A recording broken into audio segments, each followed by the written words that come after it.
Familiar, you're familiar. So if you don't know by now, then you should probably get familiar. Hello students, so welcome back to the video part 2 for you. Okay, so in this part of the video I am going to explain you briefly about Newton's second law. Okay, so just to go through the statement first. So as you know, very well known statement for the Newton's second law is the time rate of change of momentum of a body is directly proportional to the applied force and takes place in the direction of force. Very simple statement it is, isn't it? So that means whenever the force is applied on any body, so basically what you will see the result, so it starts moving, isn't it? So that you can calculate its momentum. So how do you calculate the momentum basically?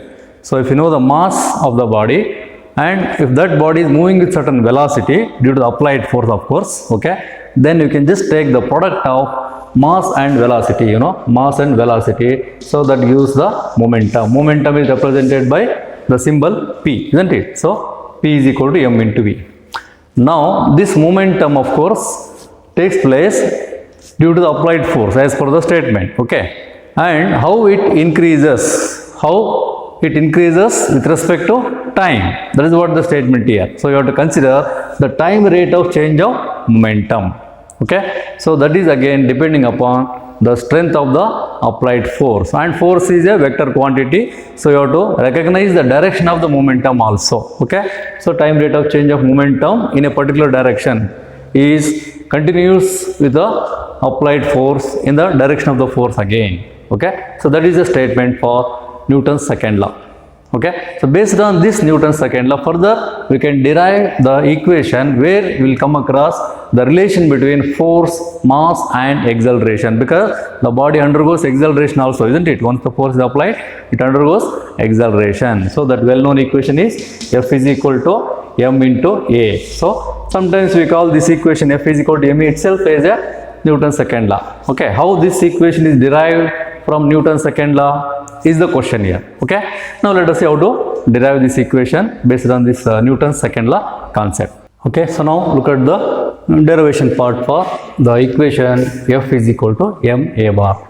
Clear? So very simple consideration is there here. So consider a body of mass m moving with velocity v bar, so that the momentum produced in the body. Okay, so you have to calculate the momentum basically. So what is the equation for momentum? As I said, P bar is equal to m into V bar. So you can understand that P bar is a vector quantity, so you should put a bar here. So mass is a scalar quantity and velocity is a vector quantity, so V bar. Clear? So P bar is equal to m into V bar is the basic equation for the momentum produced in the body. Okay, now what is the main cause to produce the momentum in the body? So you have to consider again the force, isn't it? The concept of force is to be introduced here. So if F bar is the force applied and is the cause for the above momentum P bar. Okay, so now according to Newton's second law, so you can introduce the Newton's second law now. So where we can define the rate of change of momentum is directly proportional to force. So we can write in this way also, F bar is directly proportional to dP bar by dt. Okay, that is according to Newton's second law. Okay, now F bar is equal to the proportional constant can be introduced now here, K into dP bar by dt, where K is the constant of proportionality. Clear? So now from these two equations, so we can just substitute the momentum P bar as m into V bar, right, from this equation 1 in equation 2, right? So from equation 1 and 2 we can write the force F bar is equal to now K into d by dt into m into V bar. Okay, so now in this case let us consider the non-relativistic case. So non-relativistic velocities, what do you mean by that? So velocity of a body should be very much smaller than the velocity of light. Okay, so then only you can apply the non-relativistic conditions. Suppose if the velocity is nearly equal to the velocity of light, then the relativity concept you have to consider. It is according to Einstein's special theory of relativity. So mass cannot be constant. Okay, mass cannot be considered as the absolute quantity. So that is why here in the Newtonian mechanics always we are considering the velocities of a body due to applied forces are always smaller than the velocity of light. Okay, so in that non-relativistic case, the mass of the body can be taken to be constant. Okay, then so in the above equation, it is actually a differentiable equation, isn't it? So product of mass into velocity, so that if m is constant, you take it outside, so k into m, variable is now velocity. Due to the applied force, the velocity can change, but mass remain constant. Okay, so dv bar by dt, correct? Okay, now in this equation, since the rate of change of velocity, so what do you call that rate of change of velocity? In motion, it is called acceleration, isn't it? So dv bar by dt is equal to a bar, called acceleration of the body. Substitute that rate of change of velocity as now a bar in the above equation, so that you will get the equation f bar is equal to k into m into a bar. Okay, so let it be equation 3. Now in this expression, so we need to obtain the expression for f is equal to ma, isn't it? So what is the condition to be applied here? So just consider the units. So the value of k depends on the units of mass, okay, units of force, mass and acceleration a bar. Okay, you know that in SI system, in SI units, you can take the mass is equal to 1 kg and acceleration can be equal to 1 meter per second square and F is equal to 1 Newton in SI system, right? So with that SI system, we will get the value of k, okay, F is equal to 1, M is equal to 1, A is equal to 1. So automatically the constant k also will be equal to 1, right? So in SI system, assuming k is equal to 1, you can reduce the equation 3 as, okay, F bar is equal to m into a bar, where k is equal to 1 here. Okay, F bar is equal to m into a bar is the equation, that is what to be derived here.